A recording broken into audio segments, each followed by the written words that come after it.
বাবা, কলেজে যাচ্ছি, 1000 টাকা লাগবে, বই কিনবো। এখনই লাগবে? হ্যাঁ।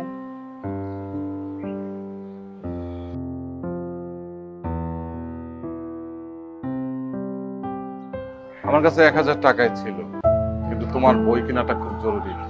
আরে খুব মনোযোগ দিয়ে পড়াশোনাটা করো। থ্যাংক ইউ বাবা, আমি তাহলে আসি। তুই তো কলেজেই যাবি, আমি ওইদিকে যাবো। চল তোকে কলেজে দিয়ে আসি। না না ভাইয়া, আমি বৃষ্টিকে বলে রাখছি, ও বাস স্ট্যান্ডে আমার জন্য ওয়েট করছে। আমি তাহলে আসি। আচ্ছা ঠিক আছে, তুই যা। আচ্ছা, আসি। যাও মা।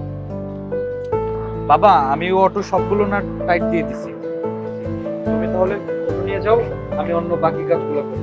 আচ্ছা ঠিক আছে বাবা।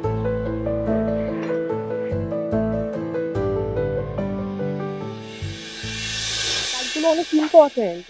সুমাইয়া, শোন না, দোস্ত, আমি তোকে একটু পরে কল করছি। হ্যাঁ হ্যাঁ ভাইয়া। ওই বাবা তো একটু অসুস্থ হয়ে গেছে, আমাদের অটোটাও একটু প্রবলেম করতেছে।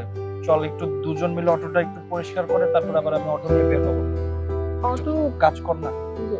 অটো আমি পরিষ্কার করব মানে? বুঝতে পারছি, তুই তো আর এমনি এমনি পরিষ্কার করবি না, সমস্যা নাই। তুই যদি আজকে আমাকে একটু কাজে সাহায্য করিস তাহলে আমি তোরে 500 টাকা দেব। 500 টাকা দিবা? এখন করবি? হ্যাঁ করবো, চলো। চল।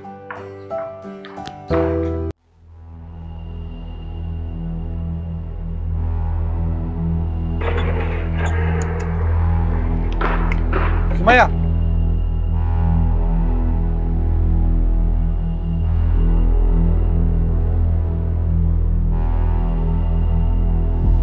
ভাইয়া, আমি আর এই কাজ করতে পারবো না, অনেক রোদ উঠছে, এই রোদের কারণে আমার মাথা ঘুরতেছে।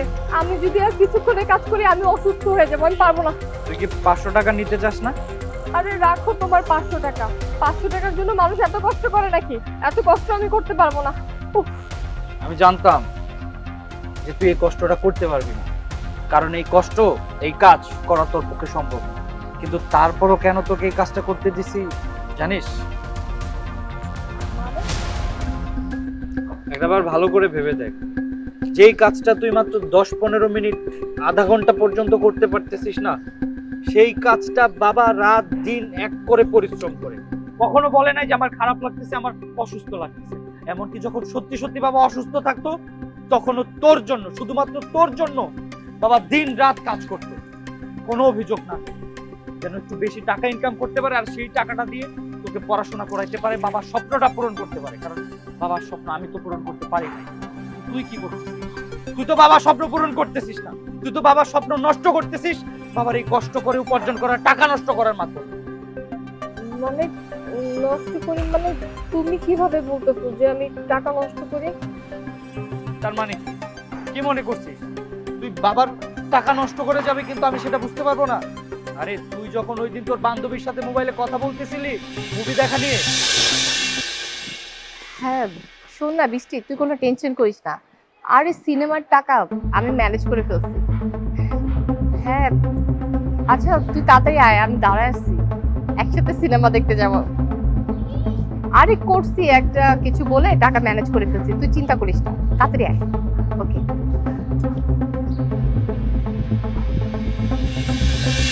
ওই দিনে আমি সবকিছু শুনে ফেলছি। তুই একটাবার ভালো করে ভেবে দেখ, তুই কত বড় জঘন্য একটা খারাপ কাজ করতেছিস। এই কষ্ট করে ইনকাম করার টাকা পয়সা তুই এভাবে বন্ধু বান্ধব নিয়ে উড়াই, তুই শুধুমাত্র বাবার স্বপ্নটা নষ্ট করতেছিস না, তুই বাবার জীবনটাও নষ্ট করে দিতেছিস। হ্যাঁ আমার ভুল হয়ে গেছে, আমি না বুঝতে পারি নাই রে, আমি সব সময় নিজের কথা চিন্তা করছি, আমি ভাবি নাই যে আমার বাবা এত কষ্ট করতেছে। আজকে সামান্য 10 থেকে 15 মিনিট এই কাজ করতে যে আমার মাথা চক্কর দিতেছিল, আর বাবা বাবা আমাদের জন্য কত কষ্ট করে। কি ব্যাপার, তোরা দুজন এখানে কি করছিস?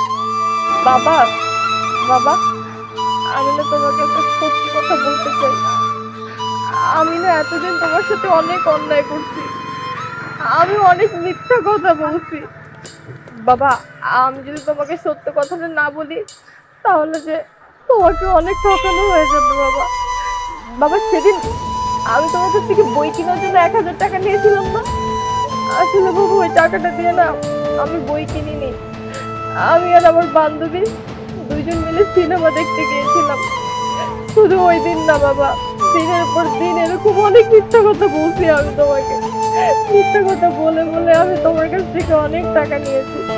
তুমি যে এত কষ্ট করে উপার্জন করো সেটা আমি কোনোদিনও বুঝতে পারি নাই বাবা। আজকে ভাইয়া ভাইয়া যদি আমাকে এগুলো না বুঝাইতো তাহলে মনে হয় এভাবে আমি দিনের পর দিন অন্যায় করেই যেতাম। বাবা বাবা তুমি আমাকে মাফ করে দাও বাবা, আমার মাফ করে দাও। যা, তোকে আমি ক্ষমা করে দিলাম। বাবা আমি এত বড় অন্যায় করলাম আর তুমি হাসি মুখে বলতেছো তুমি আমাকে মাফ করে দিছো। বাবা তুমি আমার উপর রাগ করলে? দেখলে মা, তুই তো তোর ভুলটা বুঝতে পেরেছিস, যার কারণে আমি তোর উপর আর কোনো রাগ থাকতো না। আসলে পৃথিবীর সব সন্তানরাই বাবা মার কাছে মূল্যবান। আমার কাছে